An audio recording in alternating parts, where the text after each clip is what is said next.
Meet Mr. Archimedes of ancient Greece. Long ago, Archie said, "Give me a lever long enough and I can move the world." What Archimedes meant was that the power of a lever is practically unlimited. Today, almost everyone uses some form of lever in his daily work. The familiar can opener is a lever with a sharp cutting edge. The playground seesaw is just a simple lever too. It takes a lot of force to start a freight car moving, yet the railroad man can start the heaviest freight cars easily with a pinch bar, a powerful lever which turns the wheel. Tough luck, old boy. Here's a place where a lever comes in mighty handy. Let's take the simplest kind of lever, a rigid bar working on a fixed support called a fulcrum. One end of this lever is twice as long as the other. Let's put a 10-pound weight on this end, and now we'll put half as much weight on this end. 5 pounds, balance 10. If we have 25 pounds to lift, we just use a longer lever. The 5 pounds will now balance 5 times as much. Let's raise the lever in the air, change its shape a little, and we have a crank. Or we can add a second lever and have a double crank.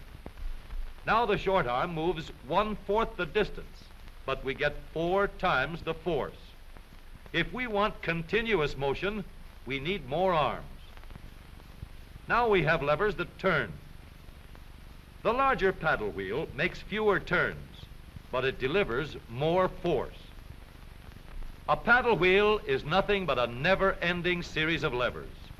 We can make the wheels stronger and lessen friction where the wheels touch each other by rounding off the edges and shaping them into teeth that will slide in and out smoothly.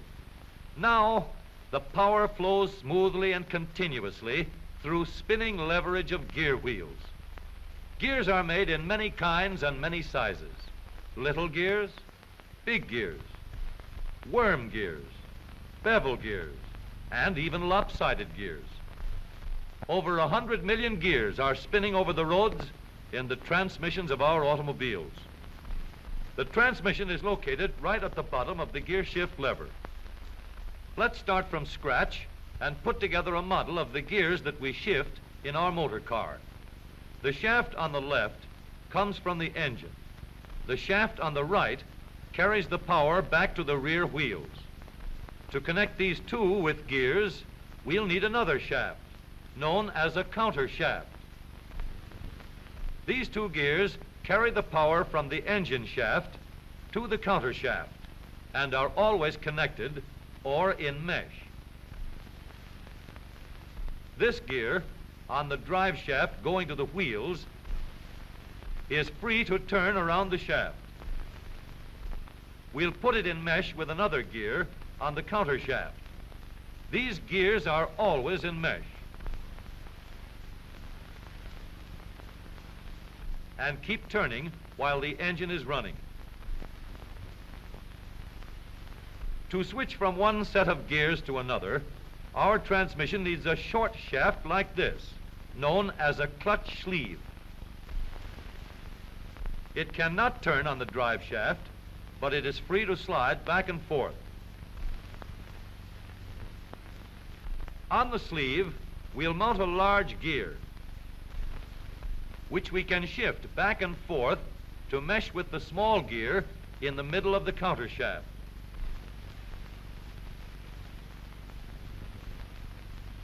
We are now in neutral. The gears that are always in mesh are turning over with the engine, but the shaft to the rear wheels is standing still. A 3,000-pound automobile takes a lot of force to start.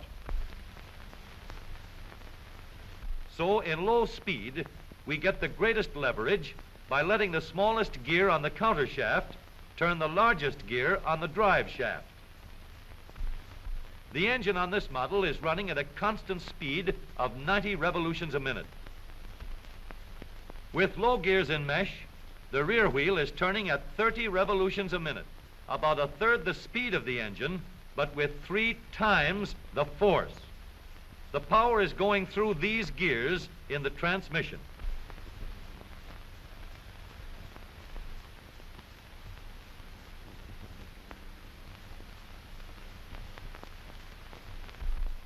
After we've started the car rolling, we want fast pickup. So we shift into second by sliding the sleeve backward to mesh with this gear on the shaft to the rear wheels. The wheel is now turning at 60 revolutions a minute, and the power flows through these gears.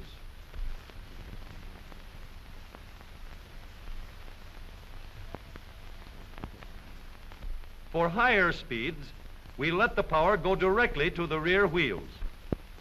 We shift the sleeve forward so that it meshes with the shaft from the engine. The power travels straight from the engine to the drive shaft. Now the shaft to the wheels is turning at 90 revolutions a minute, the same speed as the engine. But here's a problem. An automobile must be able to go backward as well as forward. So we add one more set of gears to reverse the shaft to the rear wheels. With the gears shifted into reverse, the power travels through the transmission in a path like this. We now have 3 sets of spinning levers for going forward and 1 for reverse. With a gear shift lever, we can shift to any set of gears we wish. But with all these spinning levers in the transmission came noise and wear. Experts could shift gears quietly by careful timing of the gear shift and the engine speeds, but most of us made plenty of noise until new engineering developments made possible the long series of improvements that followed. When we shifted gears, we got a clash because the gears were not running at the same speed. In other words, not synchronized. So engineers set to work to develop a synchronizer.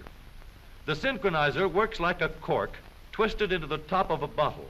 The cork will turn until it is so tight that the bottle turns with it. Synchro mesh works the same way. When we shift into second or high, the synchronizer brings the gears to the same speed before they come together. The drums won't let the gears shift unless they are turning at the same speed. When the gears come together, there is no clash, and the shift is made quietly and easily. In the transmission of the up-to-date automobile, we have a powerful low gear to give us a strong spinning leverage in starting. A fast-turning motor must set the weight of the car in motion. In second speed, we can change leverage to get going fast at the same engine speed. With the leverage of third gear, power goes directly to the rear wheels, and we can go as fast as we want. Now, every driver can shift gears at any time, regardless of speed. Here is a hill that will give us a real chance to see how smoothly and reliably our spinning levers work in our automobile transmission. This driver is going to let her car gain a speed of 60 miles an hour down the hill.